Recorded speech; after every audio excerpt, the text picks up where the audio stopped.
Hi, everyone. Welcome to Art Talk 172. Today, we're talking about Spanish painter and sculptor Joan Miró. Joan Miró was born in Spain in 1893 to a family of craftsmen. His father, Miguel, was a watchmaker and a goldsmith, while his mother was the daughter of a cabinet maker.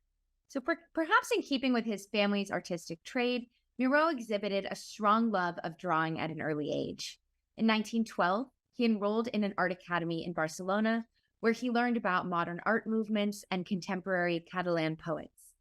And poetry really had a lifelong influence on him. He said later, "I make no distinction between painting and poetry, seeing his work as implicitly metaphoric." Historically speaking, Miró's career took off in a post-World War I era, where soldiers were returning from war shell-shocked and suffering. And Miró was one of the first artists that created subjective art. So pre-World War I paintings consisted mostly of objectivity. A landscape is always a landscape, or a still life is always a still life. But Miró was interested in expressing his internal thoughts through his work, and also the viewer's personal experience of viewing his work.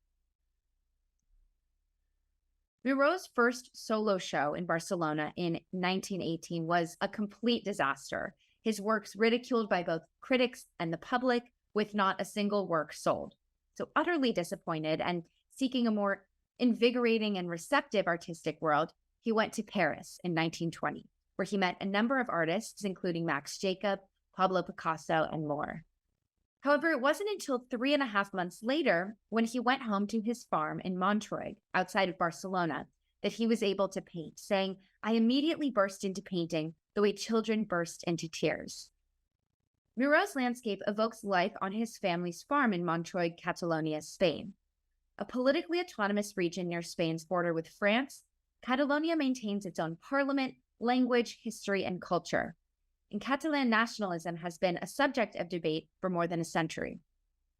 Perhaps hinting at this contentious history, Miró depicts the French, Catalan, and Spanish flags in the background. And in the foreground, he writes the word sard, short for sardana, Catalonia's national dance. Widely considered one of the leading surrealists, though he never officially was part of the group, Joan Miró was also a pioneer of automatism, a method of spontaneous drawing that attempted to express the inner workings of the human psyche.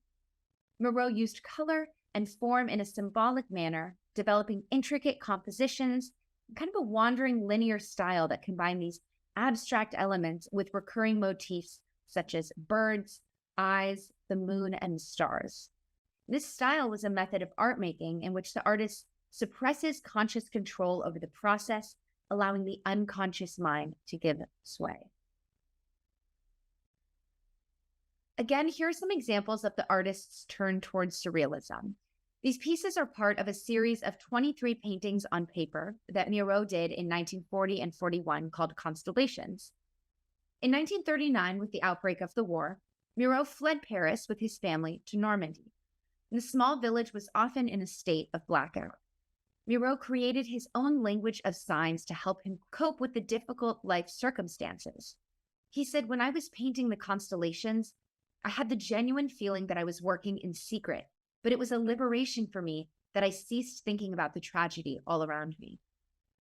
Miró considered the series among his most important works, and art historians and curators have said the paintings are universally considered one of the greatest achievements of his career, and perhaps the most intricate, most elaborately developed of all of Miró's compositions. From 1944 to 1950, Miró created a dozen small-scale works featuring a series of characters, these highly stylized heads and birds that he modeled in clay and also reproduced in terracotta and bronze. The plaster versions of many of these works have been part of the MACBA, or Barcelona Contemporary Art Museum collection, since they were acquired as part of the collection of gallery owner Salvador Rivera in 1997. Here we can notice how his style kind of evolved over time between Women and Bird in the Moonlight in 1949 and Caress of a Bird in 1967, while still using the same motif of a bird. Miró's use of simple shapes and bright colors constitutes a highly personal visual language, often charged with symbolic meaning. In this case, the woman and bird on the left are identifiable under the moon and stars, and this imagery should suggest a harmonious and elemental relationship between man and nature, which the artist felt was threatened by modern civilization. On the right, caress of a bird is made with commonly found objects: a green ironing board body, yellow straw hat head, and red turtle shell for genitals. And at this point in his career, he was living in Majorca, largely secluded from peers and from influence of galleries. Here's one of his sculptures titled Personage and resides at the Getty Museum in Los Angeles. If you're familiar with the museum, you can see this sculpture as you take the tram up from the parking lot to the main entrance of the museum. The slender vertical form suggests a human figure. Its curved top can be read as a head with incised nose and eyes, but these deeply gouged out channels across the surface and these three kind of bulging lumps on the outside render it something slightly different. So this personage could also evoke a tree, root, flower, or something entirely imaginary. The mural wall is at the Wilhelm Hack Museum in Germany, and it's a piece that was made in collaboration with Spanish ceramicist Juan Gardi Artigas. It's made of ceramic tiles that feature colorful and fanciful creatures. Artigas created the 7,200 tiles based on a design by Miró involving surreal figures and animals. And Artigas had to work from an image with which Miró had created at 1/10 of the scale of this finished wall. The artwork was completed in 1979 and includes the signatures of both of the artists in the bottom left-hand corner. Here's a giant sculpture in Miró's hometown of Barcelona. With a little imagination, we can make out a female form surmounted by a bird in this brightly colored work.